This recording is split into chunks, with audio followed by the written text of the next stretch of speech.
Roshi, Bulma, and Krillin catch a plane to get to Papaya Island, and once they arrive, they take a taxi to the World Martial Arts Tournament arena. Now that they reach the arena, Roshi signs both Bulma and Krillin up for the tournament, so after they are out of earshot, he also secretly signs himself up for the tournament as well. Once they are all signed in, Master Roshi would look around to see if Goku or Chi-Chi have arrived yet, though Bulma and Krillin would question who he's looking for, since neither of them had met Goku or Chi-Chi yet. So, he would explain how he was looking for his two previous students, and that they participated in the last World Martial Arts Tournament. While waiting for them to arrive, he would give Turtle School uniforms to both Krillin and Bulma. Soon enough, Goku and Chi-Chi would arrive at the tournament grounds. As they swam to Papaya Island before running to the tournament arena, they would spot Master Roshi, so they then run over to him and catch up with them. Roshi would introduce them to his current students, Krillin and Bulma, and they would start to talk with each other. We could also see Grandpa Gohan and the Ox King being here, so they would both have family and past students of theirs participating in the tournament. Like how Master Roshi disguised himself for the previous tournament to test his students, and since all four of his students are in this tournament, I think he would have had an idea for an extra test.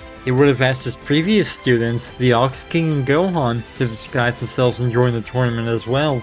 After all, Gohan had trained Goku and Bulma, while the Ox King had trained Goku and Chi-Chi, so it gives them both the chance to test their powers. It also allows Roshi, Gohan, and the Ox King to have a sort of mini reunion after all these years, and it allows Gohan and the Ox King to continue to fight, as them training students recently probably sparked that interest again. Anyway, since Master Roshi's disguise name is just one letter off of Jackie Chan's name, I did a similar thing with Gohan and the Ox King's disguise names. Since the Ox King looks like Chuck Norris with the beard and everything, and since Chuck Norris is a martial artist, I made his disguise name Chick Norris. Then as for Gohan, I wanted to base his disguise name off of Bruce Lee, so I just had to make his disguise name Bruce Me. Regardless, as of right now, Gohan and the Ox King will just join in on the conversation with everyone else. Goku likely talks with Gohan while Chi-Chi talks with the Ox King, since it's been a while since they've seen each other. But Gohan will also talk with Bulma, and the Ox King will also talk with Goku to see how they were doing after training under them. While they were talking, Master Roshi snuck off to go and change into his Jackie Chan disguise. They weren't able to talk for long, however,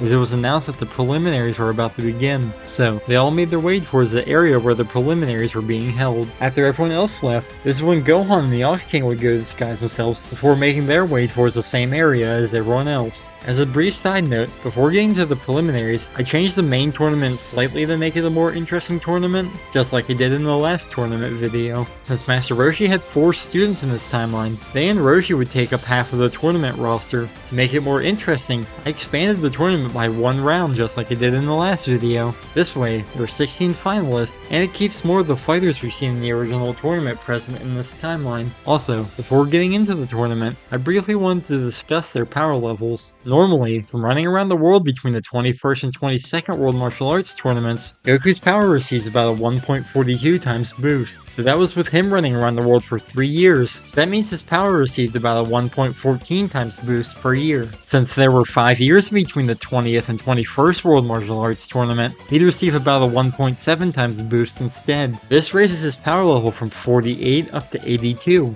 As for Chi-Chi, assuming she gets the same power boost as Goku, her power level goes from 42 to 71. Now, as for Bulma, I based her power boost off of what Krillin normally received from training with Roshi, since he is also a human. Krillin normally received a boost of 2.75 times, so if giving that same power boost to Bulma, her power level goes from 20 to 55. Lastly, as for Krillin, this power level before training with Roshi was estimated to be around 8 in this timeline, since he had a stronger training partner from the start, and because he was training harder in this timeline to both try and impress Bulma and to catch up with her, I made his power boost much higher. I don't see him surpassing Bulma right away, so I gave him a 6 times boost to his power, as this brings his power level up to 48. Back with the tournament, the rules for it stay the same. Nothing major really changes about the preliminaries. This time, there are just 4 new fighters added into the bracket: Chi-Chi, Bulma, Bruce Me, and Chick Norris. Also, since Yamcha never got into a fight with the heroes, I don't think he'd show up at this tournament, so any of the scenes or fights that usually involved him obviously wouldn't happen in this timeline. This means that there is a total of 140 fighters in the preliminaries of the tournament this time around. Regardless, Goku, Chi-Chi, Krillin, and Bulma would make it through the preliminaries with relative ease. Before they go to draw lots, they would go to talk with Roshi, Gohan, and the Ox King,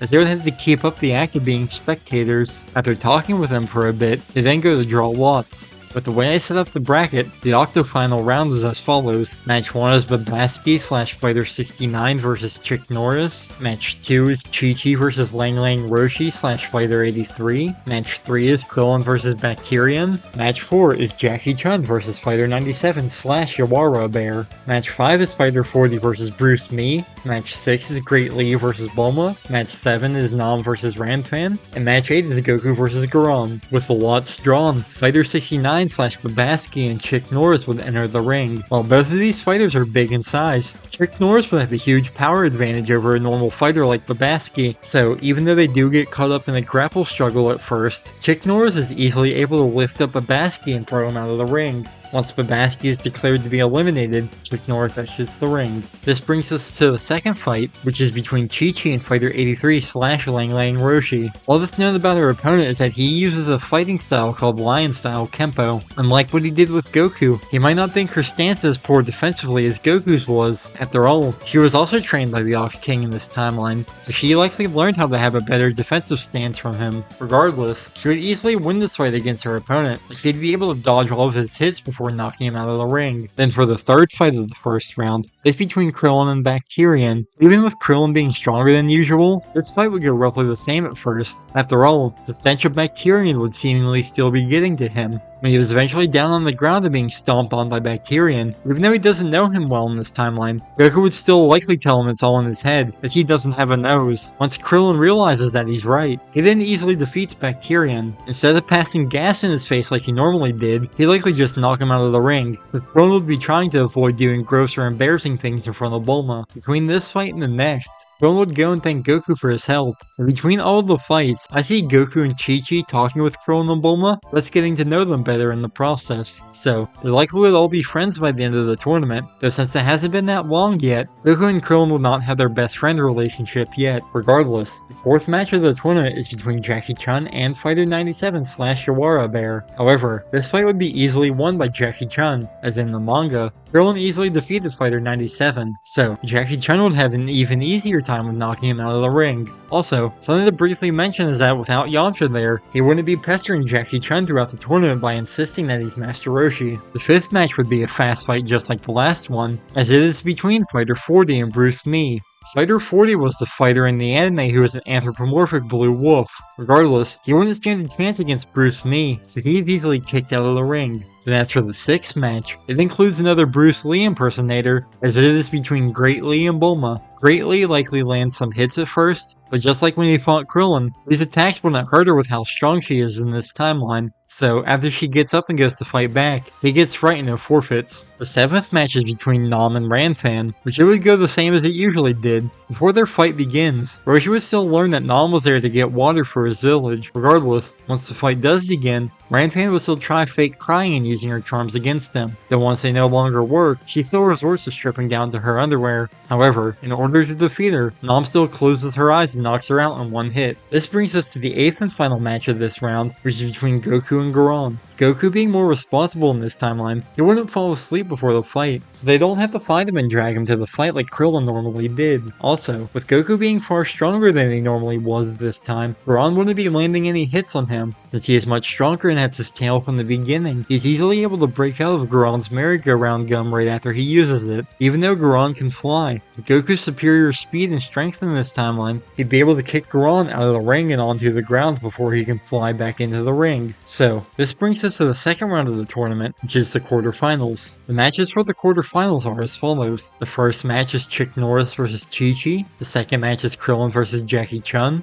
The third match is Bruce Mee vs Bulma. And match 4 is Nam vs Goku. And match 4 is Nam vs Goku. Before these matches begin, like the announcer did in the manga, he'd call for the students of the Turtle School to come up onto the stage. In this timeline, there'd obviously be 4 of them, since it includes Chi-Chi and Bulma this time. Regardless, he'd still ask them things like their age and about their training with Master Roshi. Though, since it is time for the next round, everyone besides Chi-Chi clears the stage after Chick Norris gets onto the stage. Unbeknownst to Chi-Chi, this is a match against her father, so he'd be using this fight as a way to test her power. Thankfully for her, she'd at least be able to use some of the techniques her father taught her for defending herself and for fighting larger opponents like this. But he would be suppressing his power in order to have a good fight with her, so that's also partially why she's able to land good hits on him. Unlike the last tournament, where she gave into her frustration, she took Jackie Chun's advice and worked on that over the years she was traveling the world. So, her fighting style would be a bit more skilled than it was during the final tournament. Even with that going to her advantage, when Chick Norris decides to stop holding back, he would easily toss her out of the ring. He might give her some advice on any mistakes he noticed her make during the fight,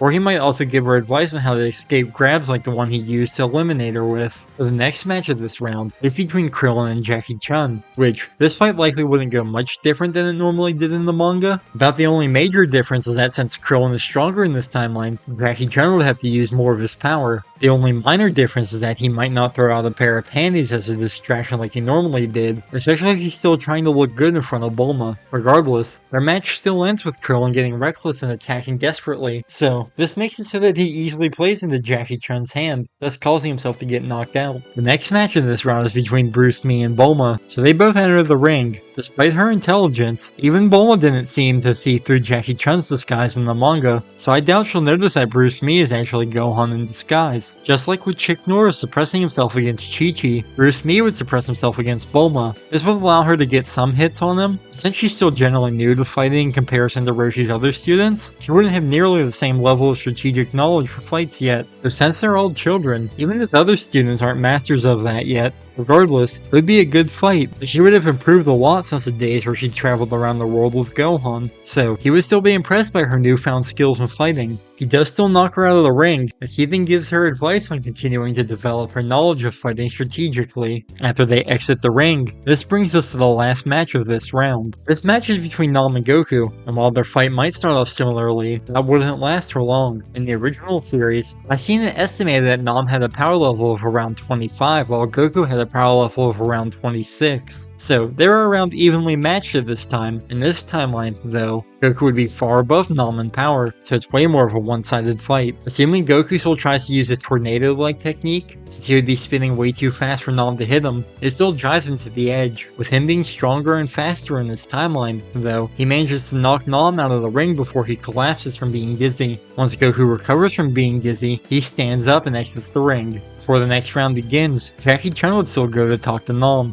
As per usual, he gives an empty capsule to use for water, but he still has to stop Nam from blurting out that he's Master Roshi. Nam still tried to give the capsule back, since he couldn't afford water, so Roshi's shown him to the nearby well since water is free there. Also, since Yamcha isn't there to pester him, he never has to have Nam disguise himself as Roshi. So, when Jackie Chun is announced to come to the ring for his next fight, he says goodbye to Nam. Speaking of the next round, there are only 2 fights in it, with the first being between Chick Norris and Jackie Chun, while the second is between Bruce Mee and Goku. For the fight between Chick Norris and Jackie Chun, it would be the first time they have sparred with each other in a while. The last time the Ox King fought Master Roshi like it would have been when he was his student and probably had to go through a similar trial like Goku, Chi-Chi, Krillin, and Bulma did by participating in this tournament, but they would make sure to talk in a way that doesn't reveal their true identities to any of them. As for how the Ox King fights, in the Dragon Ball Adventure Special Guidebook, Toriyama said that he relies more on power than techniques. He also mentions how he wasn't quite good enough to master the Kamehameha, so in this fight, you'd likely see him trying to use his immense strength to his advantage. However, since Roshi is skilled in many different techniques, he'd likely be able to dodge most if not all of the Ox King's attacks. The few hits he lands would be good hits,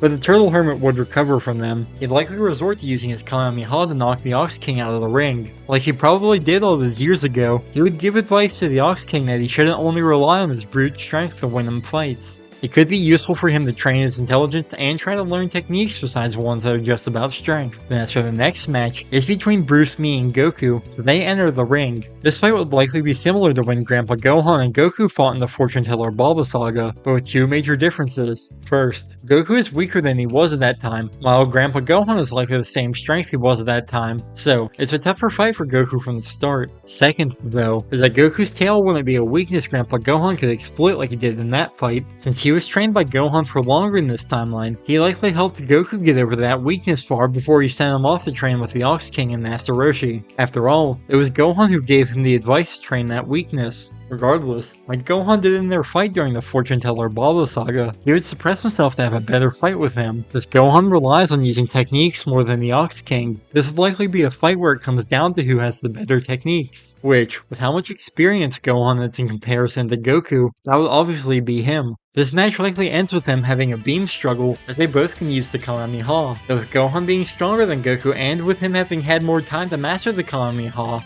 this will knock Goku out of the ring. Unlike their fight in the Fortune Teller Baba saga, Gohan wouldn't have a reason to reveal his identity here, since he's still alive. Regardless, he would give any advice he had to Goku on his fighting, which in this case, it would likely be something along the lines of continuing to practice using his Kamehameha so that he can master it. This brings us to the final round of the tournament, which the final matches between Jackie Chun and Bruce Lee. Since Gohan relies on techniques more than the Ox King, this is likely a closer fight for Roshi than that one was. We don't exactly have a power level for Grandpa Gohan, but I can probably make a rough estimate for it. Roshi was stated to have a power level of 139 when suppressing himself, but it was 180 when he was at his full power. In the Fortune Teller Baba saga, I've seen it estimated that suppressed Grandpa Gohan had a power level of around 130. So if he gains the same amount of strength as Roshi does when using his full power, he'd have a power level of around 168. This would mean that it would be an extremely close fight between the two of them. The old master and student duo would basically be going blow for blow with each other. Goku was far weaker than Roshi was, but still came down to whoever could stand up and declare themselves the winner first would be made the winner of the tournament. It's likely that this fight comes down to a similar ending, with either of them having to stand up first to say that they won. Since Roshi has a slight edge in terms of power, I think he would still be the one that wins this tournament. After the tournament is over, Roshi would still take off his disguise in secret and meet up with the others afterwards. By this time, Gohan and the Ox King have discarded their disguises as well. Regardless, Roshi would still talk to all of his students and tell them that there will always be someone better than them out there. He also tells them that their true training is now only just beginning. They still have dinner to celebrate after, with a lot of Roshi's prize money still being used to feed Goku.